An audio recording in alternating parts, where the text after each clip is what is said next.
A minha experiência com droga no sistema prisional começou em 1989. Em 89, nós estávamos naquela fase da AIDS se disseminando, não havia tratamentos específicos, as pessoas adquiriam AIDS, emagreciam, ficavam caquéticas e acabavam morrendo. E na cadeia havia muita gente com AIDS.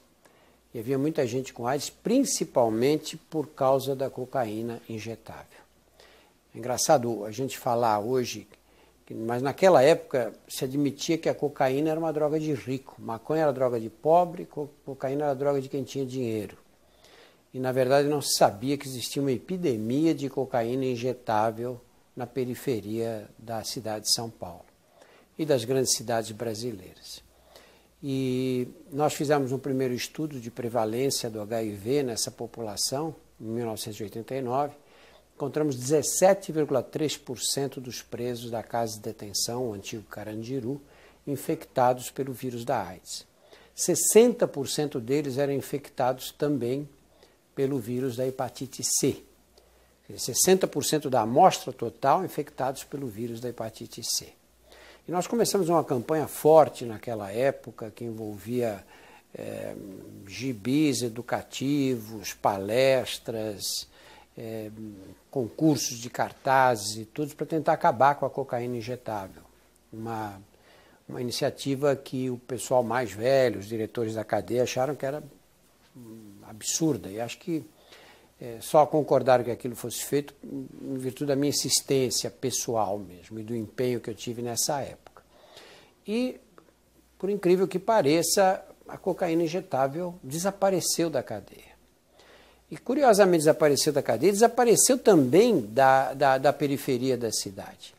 Porque a cadeia é um lugar onde a bandidagem se reúne. Você não encontra essas pessoas na rua, estão escondidos da polícia. Mas na cadeia não, estão lá reunidos. Então é um momento muito agudo de transmitir a informação. Porque eles entram e saem da cadeia. E quando saem para fora, levam a informação que obtiveram dentro. E a motivação era grande, porque a AIDS para eles não era uma teoria, era uma doença. Eles viam os amigos morrendo, os companheiros, os homens fortíssimos, que definhavam e desapareciam em pouquíssimo tempo. Acabou a cocaína injetável e entrou o crack dentro da cadeia. Eu lembro muito bem que o crack entrou em 1992. O crack varreu a cocaína injetável. E por que acontece uma coisa dessas? Bom, aconteceu primeiro porque o crack chegou aqui, era uma droga já usada nos Estados Unidos desde os anos 80 e nós não fizemos absolutamente nada. Estava na cara que o crack ia entrar no Brasil. Não havia nenhuma dúvida que isso ia acontecer. Uma preparação mais barata, muito mais popular, fácil de fazer, em qualquer lugar se pode preparar o crack, muito mais simples do que a cocaína em pó, que é uma preparação um pouquinho mais sofisticada. E chegou, e o crack tem um poder de adição muito maior do que a cocaína que é inalada. Tanto que o usuário de crack não se interessa em cheirar a cocaína de jeito nenhum, porque quando você inala a cocaína, ela gruda na mucosa nasal e dos seios da face e vai sendo absorvida lentamente. Ela atinge um pico e depois cai, a concentração cai gradativamente. Na cocaína injetável, não, se injeta na veia e aquilo corre pela circulação venosa e pá, bate no cérebro. Né? Por isso que eles chamam de baque na veia, chamavam. O crack dá esse mesmo baque na veia. Porque ele fumado cai dentro do pulmão direto. Toda droga inalada, toda droga fumada, ela chega muito mais depressa no cérebro do que quando injetada na veia, porque não perde tempo na circulação venosa. E esse baque que ele dá na veia é o que o usuário da cocaína injetável procurava. Só que com uma diferença muito grande. Muita gente não usava cocaína na veia por causa dessa coisa de se picar, etc., seringa, muito mais complicado. O crack é fazer um cachimbinho, podia ser improvisado com uma caneta Bic e uma latinha qualquer. E a vantagem de ser fumado, você não tinha que mexer com o sangue, nem correr o risco de pegar AIDS.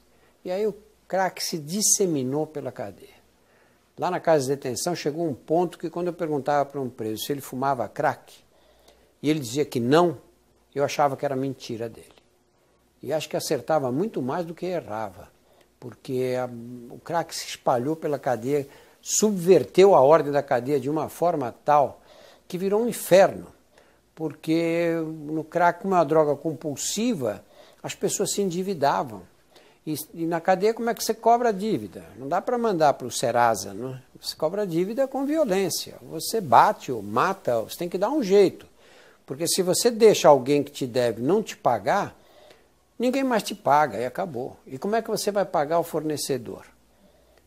O crack colocou a cadeia em uma situação tal que no seguro, a parte onde ficavam aqueles ameaçados de morte, nós chegamos a ter mais de 600 presos, era praticamente 10% da população estava no seguro. Praticamente 10% da população da cadeia no seguro, dá para imaginar uma coisa dessas? A detenção tinha morte toda semana. Eu cheguei a testar num dia só 4 mortes, 4 esfaqueamentos numa segunda-feira à tarde lá. A situação chegou a um ponto tal que eu achei que nunca mais haveria possibilidade de tirar o crack do sistema carcerário. Isso nós vamos conviver com essa praga de agora para sempre. Só que droga é moda. Houve a moda da cocaína, houve a moda de injetar anfetamina na veia, pervitin, sulfato de benzedrina, etc. Lá atrás, isso anos 50, 60. E veio a moda da cocaína injetável, e depois vem a moda do crack. Um dia vai passar também. Mas essa moda do crack é mais complicada, porque a droga é muito compulsiva e o uso ela é avassaladora. Aqueles que entram nesse caminho têm muita dificuldade de largar.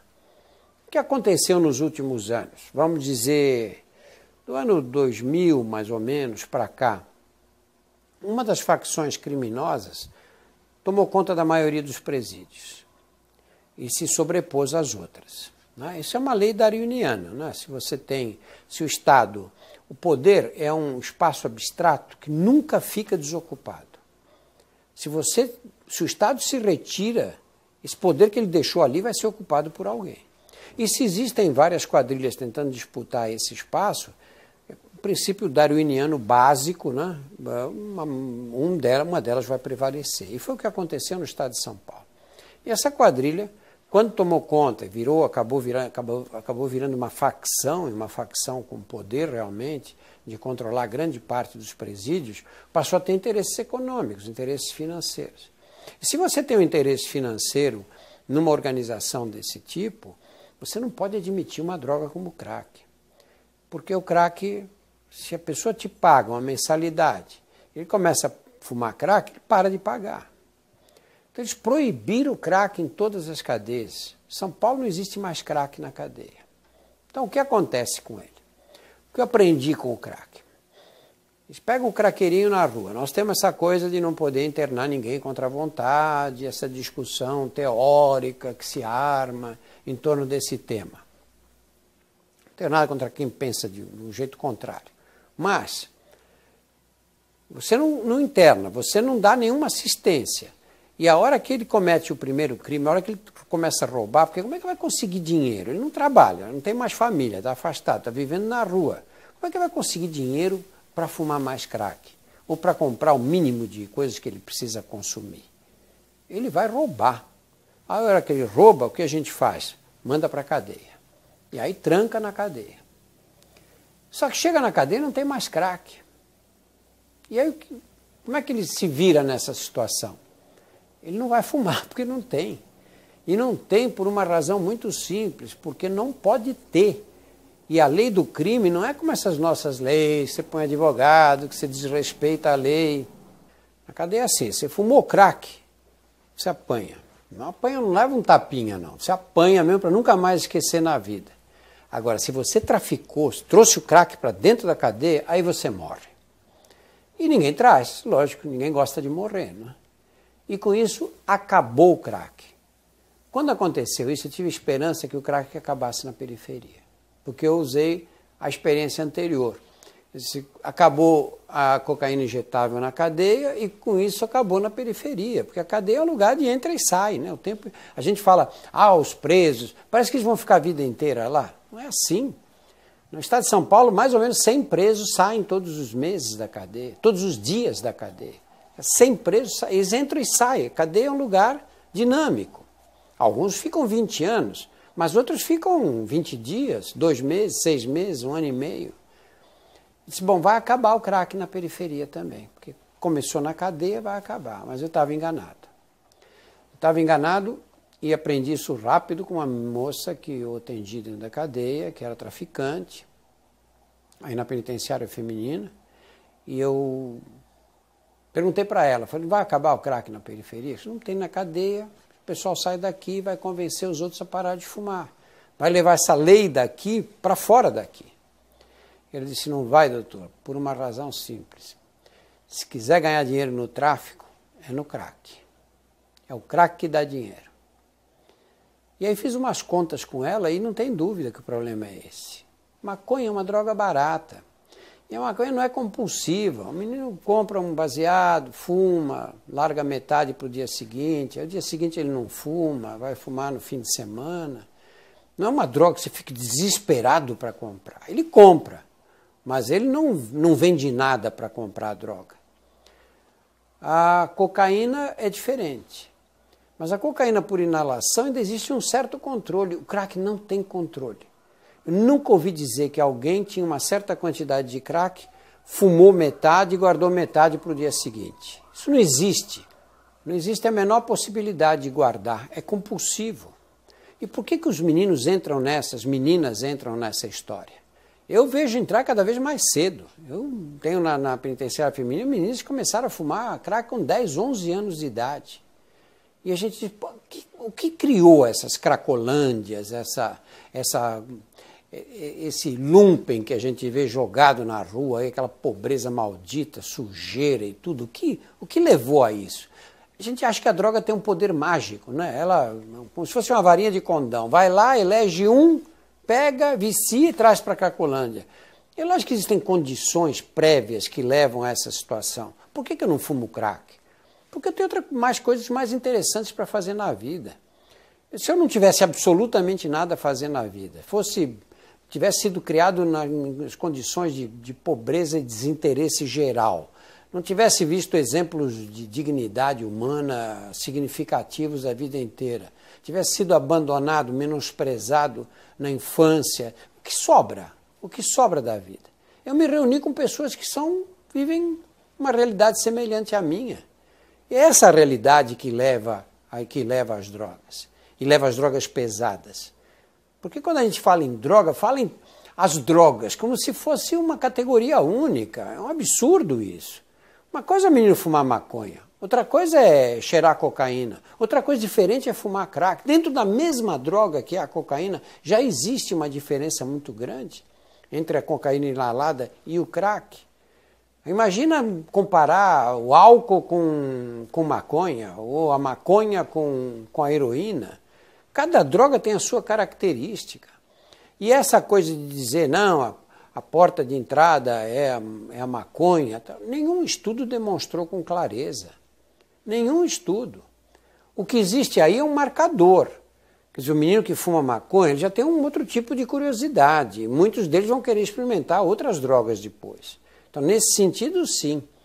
Mas você tem o usuário de maconha, que não cheira cocaína de jeito nenhum.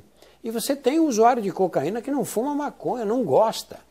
E você tem o alcoólatra que tem ódio de quem usa droga. Eles falam assim mesmo, né? O cara é bêbado e diz, esse maconheiro aí, esse pessoal que fica fumando crack, né? São moralistas em relação aos outros, né? Cada droga tem uma particularidade. E nós temos um tratamento, nós tentamos generalizar, o que é um absurdo, porque isso não leva a nada. A estratégia de tratamento do usuário de crack é completamente diferente da estratégia do dependente de maconha, ou do fumante, ou do alcoólatra. Cada droga tem as suas características e cada usuário tem características diferentes. Nós não sabemos, a verdade é que como sociedade nós não sabemos o que fazer. quando eu vejo essas discussões, como abordar, como fazer, como acabar com as cracolândias, se tem internação compulsória, não tem internação compulsória, é um achismo total, né? Cada um acha uma coisa e defende as suas ideias como se fossem verdades científicas absolutamente demonstradas. A verdade é que nós não sabemos. Eu enfrento isso toda semana na penitenciária feminina. As meninas que chegam e falam, doutor, pelo amor de Deus, me ajuda, eu tenho que largar da cocaína. Lá não tem crack, mas tem cocaína que eles usam por inalação. Eu preciso parar com isso, eu estou fazendo dívida, eu não tenho como pagar. Cocaína, às vezes, desperta uma paranoia, que a pessoa acha que vai acontecer uma tragédia, que a polícia vai cair do teto, e vive um terror horrível, e nem assim consegue parar. Outras cheiram, já estão numa fase que os seios da face estão mucosa inflamada, com sinusite, etc. Que cheiro e tem uma dor de cabeça pavorosa e não consegue parar. E eu fico me sentindo na impotência total, porque eu não sei o que fazer para ajudar, nós não temos remédio para receitar, nós não temos sequer uma forma de tirar essas pessoas de perto da cocaína. Porque a cocaína, contra o mito popular, a cocaína é uma droga fácil de largar. Eu não estou sendo irresponsável em dizer isso, não. Ela é fácil de largar. Eu vou comparar a crise de abstinência da cocaína com a crise de abstinência da nicotina. Você para de fumar, eu já passei por isso. Você fica desesperado de vontade de fumar. Você pode estar num quarto escuro que você fica louco para fumar. A cocaína não dá isso. Você pode pegar o usuário barra pesada mesmo, esse que cheira todo dia 5, 10 gramas de cocaína, 20 gramas de cocaína por dia. Tira ele do ambiente. Leva ele para um outro lugar, onde ele não tem a cocaína, ele vai passar uns dias agitado aí no começo. E ele esquece da cocaína. O problema é que ele não pode ver a droga. Ele não pode ver a droga, ele não pode ver o lugar onde ele usava a droga, e ele não pode ver alguém sob o efeito dela. Porque nessa situação aí é inviável, é impossível resistir. Porque dá uma coisa que parece síndrome do pânico. O coração dispara, dá cólicas abdominais, a pessoa tem a impressão que vai morrer. Alguns chegam a vomitar nessa hora, só de olhar a droga. Tanto que todos os programas de recuperação de usuários de cocaína dizem, tira do ambiente, leva para outro lugar. Porque se ele ficar no ambiente, vai recair obrigatoriamente. Eu acho que nós estamos evoluindo, começando agora a dar os primeiros passos, a entender um pouquinho mais o que representa essa história do uso de drogas. Acho que nós vamos conviver com as drogas para sempre, por séculos ainda. Não vai haver um momento em que diz, bom, a humanidade está livre das drogas. Isso não vai acontecer nunca. Sempre vai haver gente que usa a droga e que faz o uso abusivo. O que nós temos que saber é o que fazer e de que maneira proteger as crianças, o que fazer com esses que não começaram a usar ainda a droga. O crack começou nos Estados Unidos na década de 80. Nós aqui no Brasil ficamos de braços cruzados. O crack chegou aqui no início da década de 90. Agora nós estamos começando a nos preocupar por causa dessa paisagem urbana que as cracolândias representam e que chocam as pessoas que se aproximam dela. Agora, olha quanto tempo, nós passamos 20 anos, pelo menos, de braços cruzados. E agora estamos vendo as consequências dessa falta de ação, dessa falta de buscar métodos educativos para que a criança não se entusiasme em experimentar uma droga que pode causar destruição que o crack provoca. Nós temos já uma cultura melhor em relação ao álcool. Por exemplo, você proíbe vender álcool para criança. Não quer dizer que adolescentes não bebam, bebem, mas existe uma cultura melhor em relação ao álcool, um uso mais controlado, porque também não é uma droga tão compulsiva quanto o crack. Agora nós temos que aprender a lidar com o crack. Mas vai ser muito sofrido esse caminho, né? Mais ou menos um mês ou dois atrás, uma colega que trabalha comigo no Fantástico, na Rede Globo, falou, Drauzio, eu propus aqui uma pauta sobre essas crianças que nascem de mães usuárias de crack. E eu achei interessante a pauta. Ele falou, você me ajuda a fazer? Eu falei, vamos fazer. E aí fizemos, ela fez toda a produção, etc. E a Luciana, e eu fiz a parte médica mesmo da história do crack. A gente, quando passa nas Cracolândias, vê, invariavelmente vê uma menina grávida, né? E, em geral, mais de uma menina grávida. E aí fica todo mundo chocado, fala, nossa, tem menina grávida, não é? Já fuma crack, está grávida. Se ela está no meio daquele pessoal, é porque ela continua a fumar grávida, lógico, né? Só que eu achei interessante a ideia dela, porque assim, o que acontece com essas moças? E o que acontece com as crianças que nascem? E nós fizemos uma matéria no Fantástico, Os Filhos do Crack. Passou umas semanas atrás aí. E eu entrevistei várias meninas grávidas, fui no amparo maternal, na maternidade, na maternidade Leonor Mendes de Barros, que é onde elas dão à luz, etc. É a pior tragédia dentro da tragédia que é o crack. Porque essas meninas engravidam por razões óbvias, não é? Porque elas ganham dinheiro vendendo o corpo ou porque elas arranjam um namorado que também fuma crack e acabam engravidando. Porque você acha que uma menina que fuma crack vai sair, vai até o posto de saúde para buscar a pílula anticoncepcional e vai ficar tomando a pílula rigorosamente todos os dias? Que moças de alto nível educacional, fizeram universidade, esquecem de tomar de vez em quando. Você imagina nessas condições. E o que nós fazemos quando vemos aquelas meninas no meio usando crack lá? Tem recursos, não tem? Não pode passar um serviço de saúde lá, oferecer uma injeção que provoque a contracepção por 3 meses. 3 meses ela toma uma injeção, pronto, não precisa se lembrar. Nós temos que chegar ali, não é? Mas isso não é feito. Não é feito, ela vai dar à luz, continua fumando crack durante a gravidez. Eu vi meninas, eu conheço várias dessas, que fumaram no dia do parto. Fumaram no dia do parto, começaram a sentir cólica e foram para a maternidade. Tive uma na penitenciária que dizia, olha, eu nem sabia o que era aquilo que eu estava sentindo. Achei que era um barato esquisito do crack que estava me dando uma cólica, uma dor de barriga. E aí começou a dar luz na rua, foi levada imediatamente para a maternidade. Quer dizer, que responsabilidade social. Aí você nasce a criança. Quando nasce a criança, faz o quê? Quando nasce a criança, o conselho tutelar é que vai dizer o que vai ser feito com ela. Se ela tem um familiar que possa acolhê-la, tudo bem. Se não tem, ela é encaminhada para adoção. Olha que tragédia que a gente deixa armar nas nossas vistas. Porque basta olhar para aquela aglomeração humana ali, que você vê essas meninas grávidas. O que acontece com essas crianças? O que a gente pode esperar delas? Esse é um problema que no Brasil ninguém fala. E eu acho que é um dos principais problemas nacionais, se não for o mais importante de todos. Cada um de nós tem uma lista sobre os problemas do país, né? Eu colocaria em primeiro lugar na lista a falta de acesso ao planejamento familiar das classes mais pobres. Essa é a violência maior que a sociedade brasileira comete contra a mulher pobre.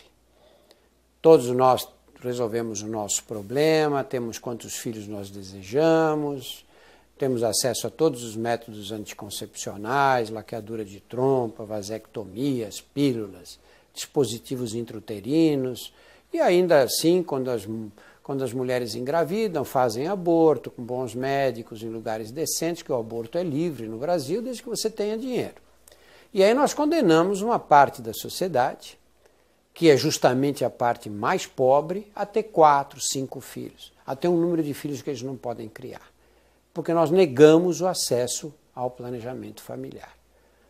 Toda vez, olha, eu gravo esses programas educativos de televisão, em geral na periferia das cidades brasileiras, em vários cantos do país. Qual é o primeiro sinal de que você está chegando na periferia?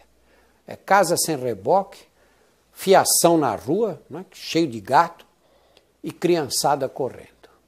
É criança para tudo que é lado, no país inteiro. O que vai acontecer com essas crianças? A maioria delas, coisa mais difícil você achar na periferia, quando você entra nessas casas, em favelas ou nessas regiões mais periféricas, a coisa mais difícil é você achar um homem dentro de casa. São casas de mulheres.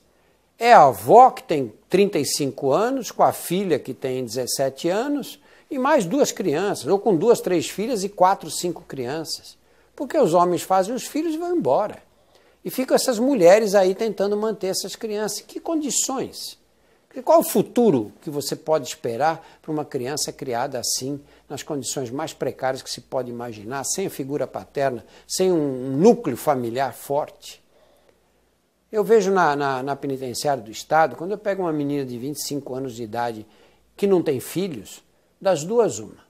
Ou ela é infértil, por alguma razão anatômica ou fisiológica, ou ela é gay. Porque se ela não for infértil e não for gay, ela tem no mínimo 2 ou 3 filhos. Chega a ter 7 filhos, 8. Eu pego menina já de 30 anos com 10 filhos. E está na cadeia. E o pai, ou os pais, cada um tem um pai. Estão por aí. Alguns deles presos também. Quando eu falo que isso é uma das razões pelas quais a violência é alimentada na sociedade, vem o pessoal da carreira universitária e diz, não, mas não há demonstração em que famílias pobres que têm muitos filhos têm mais violência. Eu pergunto, precisa demonstração? Precisa de estudo científico para isso? Há necessidade de algum estudo científico para saber que uma menina que tem 7, 8 filhos está presa e as crianças não têm pai, que esses meninos correm o risco maior de desenvolvimento mais tarde, de se envolver com a criminalidade mais tarde? E nós continuamos fazendo de conta que está tudo bem, porque a natalidade brasileira está caindo. Só que está caindo na média. Está caindo às custas de quem? Das que estudaram, das universitárias, que têm um filho e pouco, quando tem. Quem está mantendo a natalidade brasileira são os mais pobres. Vocês sabem quantos brasileiros nascem na classe E, da natalidade brasileira toda? Quando fazem aquelas pizzas de divisão, quantos são da classe E? 48% das crianças que nascem pertencem à classe E. Classe E no Brasil é classe Z nos países desenvolvidos. Classe E no Brasil é a classe que tem uma média de ganho mensal de R$ 75 per capita.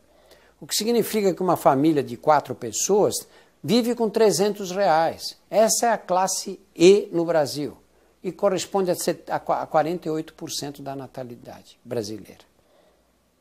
E aí o que acontece? Você não faz o planejamento familiar e depois tem que dar escola, tem que dar posto de saúde, hospital, vacina, remédio, alimentação e construir cadeia para prender depois os que se comportam mal.